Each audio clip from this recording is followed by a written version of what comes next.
Hello friends, welcome back to my channel Himanshu classes. दोस्तों, BPSC ने head teacher examination 2022 का DElEd का जो सिलेबस निर्धारित किया है, उसके अंतर्गत आज मैं इस वीडियो में आपको यूनिट नंबर 3 का टॉपिक नंबर 5 और 6 का एमसीक्यू लेकर के आपके बीच में उपस्थित हूँ।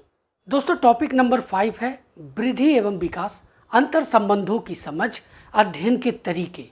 और टॉपिक नंबर 6 है बच्चों के शारीरिक एवं मनोगत्यात्मक विकास की समझ। दोस्तों, इन दोनों टॉपिक्स का मैं आज आपको एमसीक्यू बताने जा रहा हूं। दोस्तों, मैंने कोशिश किया है कि इन दोनों चैप्टर्स से एमसीक्यू का जो ये सेट है, इस तरह से तैयार किया जाए कि इन दोनों चैप्टर्स की पूरी जानकारी आपको हासिल हो जाए।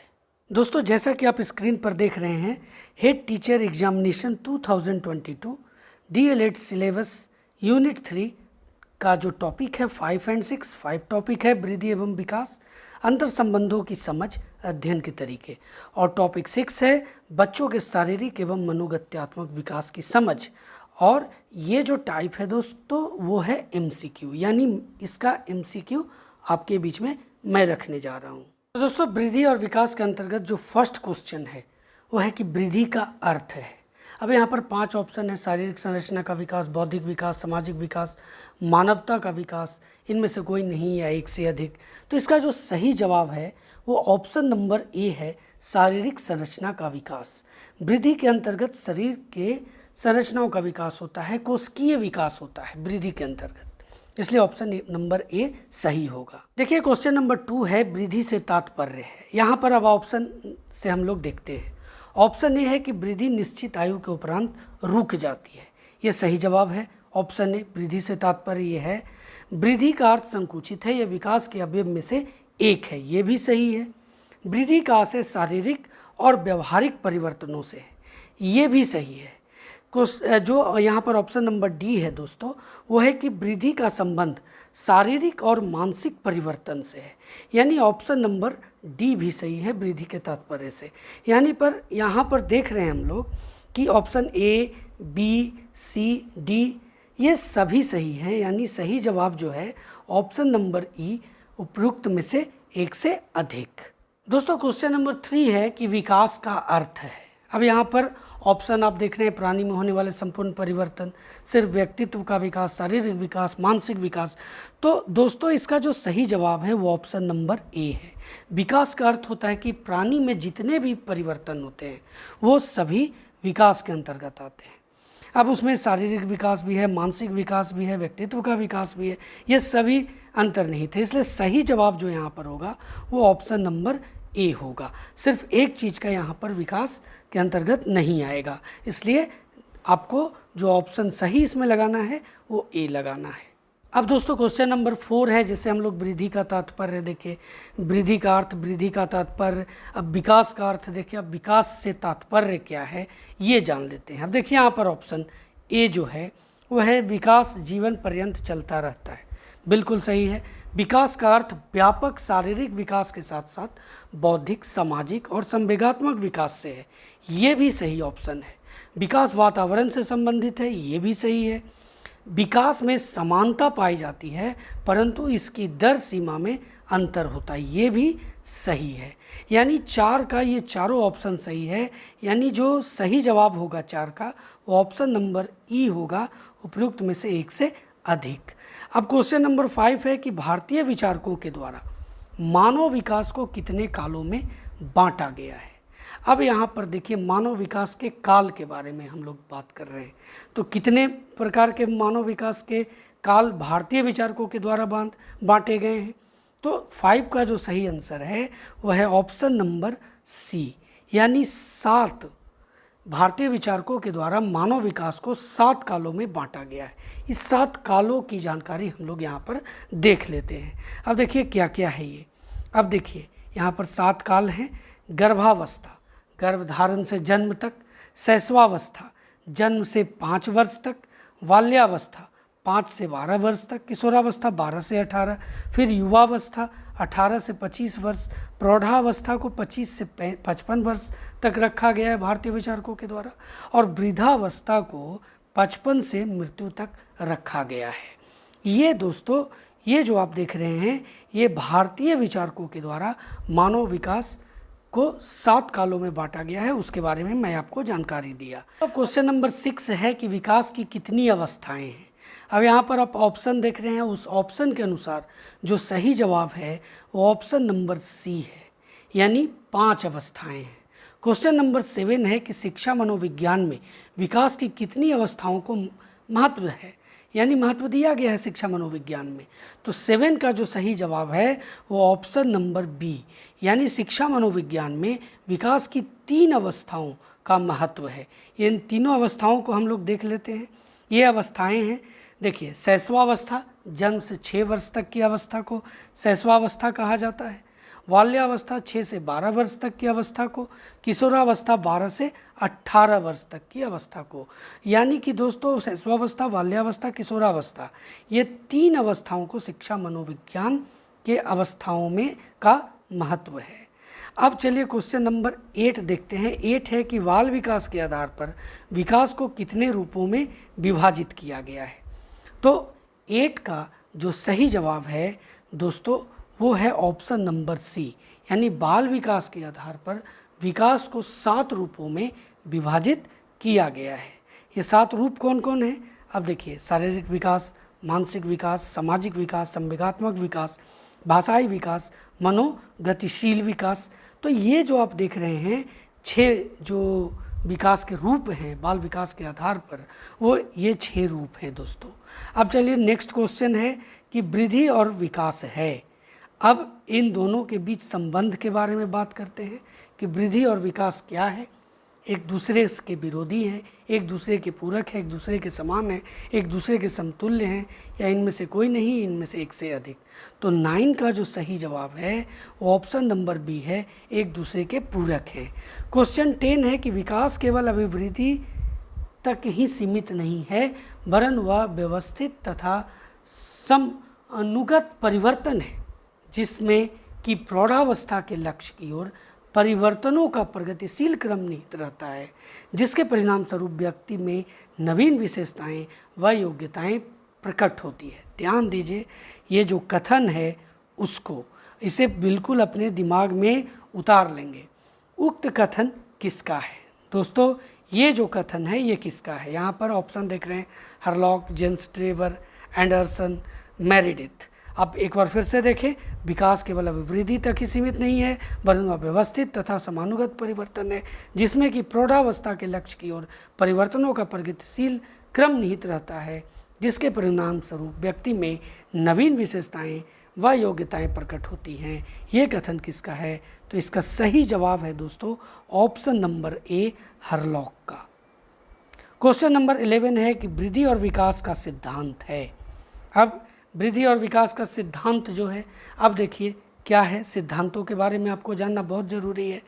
तो पहला जो है वृद्धि और विकास का जो सिद्धांत है, निरंतरता का सिद्धांत सही है, व्यक्तिगतता का सिद्धांत भी है, समन्वय का सिद्धांत भी है, वंशानुक्रम व वातावरण की अंतःक्रिया का सिद्धांत भी है, यानी ये चारों सिद्धांत इसके अंतर्गत आ रहे हैं, यानी ऑप्शन नंबर ई सही होगा, एक से अधिक। अब देखिए शेष जो सिद्धांत यहाँ पर 4 आप देख रहे हैं, बाकी सिद्धांतों को भी यहाँ पर हम लोग देख लेते हैं।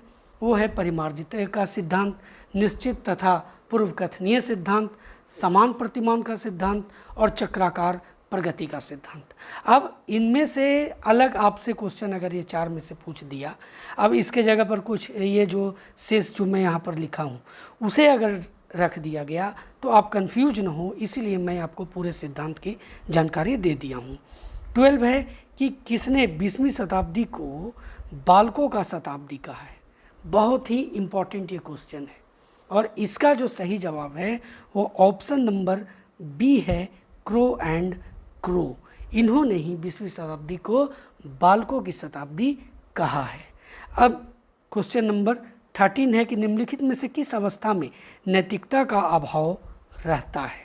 देखिए 13 का जो सही जवाब है वो ऑप्शन नंबर ए है, शैशवावस्था, क्योंकि इसमें जो बच्चा होता है उसे नैतिकता का ज्ञान नहीं होता है, इसीलिए नैतिकता का अभाव होता है। तो इसका सही जवाब ए होगा। चलिए क्वेश्चन नंबर 14 देखते हैं। 14 है किस अवस्था को सीखने का आदर्श काल कहा जाता है? बाल्यावस्था, शैशवावस्था, किशोरावस्था, प्रौढ़ावस्था, इनमें से कोई नहीं। तो सही जवाब है दोस्तों ऑप्शन नंबर बी, यानी किस अवस्था को सीखने का आदर्श काल कहा जाता है? तो वो होगा शैशवावस्था। क्वेश्चन नंबर 15 है कि नवजात शिशु में हड्डियों की संख्या होती है। अब देखिए, नवजात शिशु में जो हड्डियों की संख्या होती है, जो बुक्स वगैरह के हिसाब से जो मैं यहाँ पर आपको बताने जा रहा हूँ, वो है ऑप्शन नंबर सी 270, यानी नवजात शिशु में हड्डियों की संख्या 270 होती है। अब क्वेश्चन नंबर 16 है कि किस अवस्था में बालक टोली या समूह का सदस्य बनना शुरू कर देता है? बहुत ही इम्पॉर्टेंट है ये सभी क्वेश्चंस। अब 16 का देखिए, शैशवावस्था, पूर्व बाल्यावस्था, उत्तर बाल्यावस्था, किशोरावस्था। तो 16 का जो सही जवाब है ऑप्शन नंबर बी है। पूर्व बाल्यावस्था में जो बच्चा होता है वो टोली या समूह का सदस्य बनना शुरू कर देता है। बाल्यावस्था क्या होता है? 6 से 12 होता है। अब पूर्व और उत्तर के बारे में बात करें तो 6 से 9 पूर्व और 9 से 12 उत्तर बाल्यावस्था कहलाता है। क्वेश्चन नंबर 17 है कि किस आयु तक पहुँचते पहुँचते बालक के मांसपेशियों का भार शरीर के कुल भार का, यहाँ पर ये भार कर लेंगे आप, भार का लगभग 33% हो जाता है? 6, 8, 10, 12। सही जवाब है ऑप्शन नंबर डी, यानी कि बाल्यावस्था का अंतिम वर्ष और किशोरावस्था का जो शुरुआत वर्ष होता है, उसमें बालक के मांसपेशियों का भार शरीर के भार का लगभग 33% हो जाता है। क्वेश्चन नंबर 18 है कि किस आयु में बालक छोटी छोटी कविताएं तथा कहानियां याद कर लेता है? बहुत ही इंपॉर्टेंट ये सभी क्वेश्चंस मैं आपको बता रहा हूँ।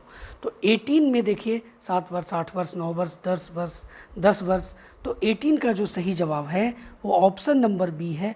8 वर्ष का जब बालक हो जाता है तो छोटी छोटी कविताएं और कहानियां याद कर लेता है। दोस्तों क्वेश्चन नंबर 19 है कि किसने कहा कि मनुष्य को जो कुछ भी बनना होता है, ये बनना कर देंगे, बनना होता है, वह प्रारंभ के 4 वर्षों में बन जाता है? J Newman, Freud, Crow and Crow या वैलेंटाइन। तो इसका सही जवाब है ऑप्शन नंबर बी। फ्रायड ने ये बातें कही कि जो शुरुआत के 4 वर्ष होते हैं उसमें मनुष्य को जो कुछ भी बनना होता है वो बन जाता है। अब 20 क्वेश्चन है कि जन्म के समय शिशु की लंबाई लगभग कितनी होती है? जब बच्चा जन्म लेता है उस समय।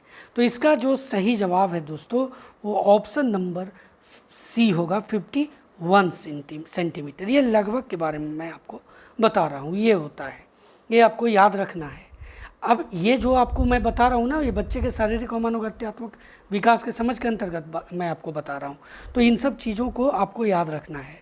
शैशवावस्था की समाप्ति पर बालकों और बालिकाओं का लगभग भार होता है, यानी बालक का कितना होता है, बालिका का कितना होता है।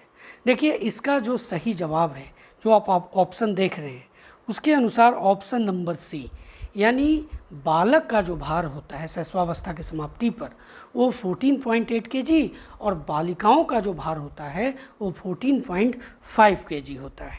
क्वेश्चन नंबर 22 है कि बाल्यावस्था के किस आयु वर्ग में शारीरिक विकास तीव्र गति से होता है? अब 22 का जो ऑप्शन है वो है सी, यानी 6 से 9 वर्ष, यानी जिसे मैं अभी आपको बताया था पूर्व बाल्यावस्था। इसमें क्या होता है कि शारीरिक विकास तीव्र गति से होता है।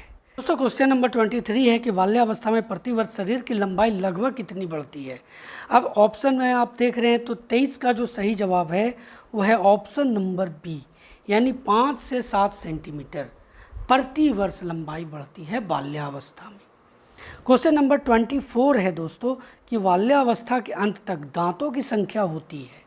बहुत ही महत्वपूर्ण मैं आपको क्वेश्चन बता रहा हूँ। तो 24 का जो सही जवाब है वो है सी, यानी 28 से 30 बाल्यावस्था के अंत तक दांतों की संख्या हो जाती है।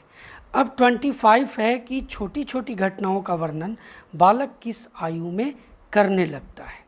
बहुत ही इम्पॉर्टेंट है ये 25 क्वेश्चन।